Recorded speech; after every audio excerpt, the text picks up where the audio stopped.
श्री श्री राधा रमणो जयति भजनिताय गौर राधे श्याम।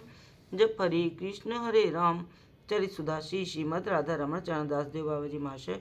बड़े बाबा का जीवन चरित्र। मूल बंगला संपादक प्रकाशक श्री रामदास बाबा जी। रसिक बाबू का परिवर्तन। एक दिन श्रीयुक्त रसिक लाल पाल बाबा जी महाशय के दर्शन करने आए। बाबा उस समय उलंग अपने ध्यान में बैठे थे। रसिक बाबू के प्रणाम करते ही चौंक कर प्रति प्रणाम कर बोले, बाबा क्या नाम है? रसिक जी, मेरा नाम रसिकलाल पाल है। हम लोग स्वर्णवणिक हैं। स्वर्णवणिक सुनते ही बाबा जी महाशय भाव में डूब गए। नेत्र लाल और सजल हो गए। बाबा जी, तुम स्वर्णवणिक हो? ना बाबा, मुझे विश्वास नहीं हो रहा।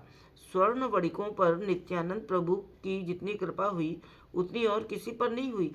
फिर भी तुम्हारे मुख पर इतनी बड़ी मूछ और गला बिना कंठी के। रसिक बाबू लज्जित हुए, फिर भी विनम्र भाव से बोले, बाबा भजन साधन तो अंतर की वस्तु है, इसका वेशभूषा से कुछ संबंध है क्या? बाबा जी, बाबा परमार्थ जगत की बात तो पीछे कहूँगा, पहले साधारण लोक व्यवहार की ही बात लो।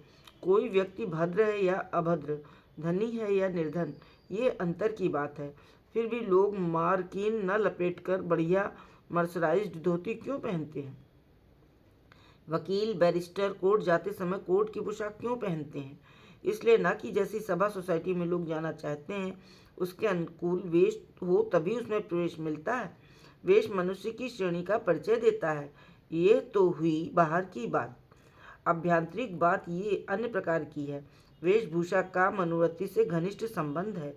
देखो, मनुष्य गंगा स्नान कर पवित्र वस्त्र धारण कर जब किसी देवालय में जाता है उस समय उसकी जैसी मनोवृत्ति होती है वैसी मनोवृत्ति क्या उस समय होती है जब कोट पैंट टाई हेड धारण कर एसेंस लगाकर और मुख में सिगार दबाकर थिएटर देखने जाता है? रसिक, नहीं, ये तो संभव ही नहीं। बाबा जी, वेशभूषा ही नहीं, आहार विहार आदि का भी मनोवृत्ति से गहरा संबंध है। रसिक बाबू चले गए। 2 दिन बाद फिर आए तो उनमें परिवर्तन देख लोग चकित रह गए। उस समय उनके मूछें नहीं थीं। कपड़े भी इतने साधारण थे कि वे पहचानने में भी मुश्किल से आ रहे थे। उन्होंने बाबा जी महाशय से कहा, मेरी बड़ी इच्छा है कि संभव हो तो आज अधम के घर पदार्पण कर मेरा पशु जीवन धन्य करें। बाबा जी महाशय ने दूसरे दिन चलने को कहा। वे दूसरे दिन प्रातः आकर सबको ले गए। इन लोगों ने यथासमय स्नानाभिक समापन कर कीर्तन आरंभ किया। कीर्तन के पश्चात रसिक बाबू के विशेष आग्रह पर उन्हें मंत्र प्रदान किया। रसिक बाबू को पेशाब में रक्त जाने की बीमारी थी। बहुत इलाज कर चुके थे, कुछ लाभ नहीं हो रहा था। बाबा जी महाशय ने मंत्र देने के पश्चात उन्हें आलिंगन कर कहा, जाओ बाबा, आज से तुम निरोग और निश्चिंत हो। तुम्हारे जितने भी रोग धोग और पाप ताप थे सब मैंने ले लिए। अब निर्मल भाव से निताई चांद को पुकारो और मनुष्य जीवन धन्य करो। रसिक बाबू ने बाबा जी महाशय के सुशीतल वक्ष का स्पर्श पाते ही एक अप्राकृत आनंद राज्य में प्रवेश कर परम शांति लाभ की।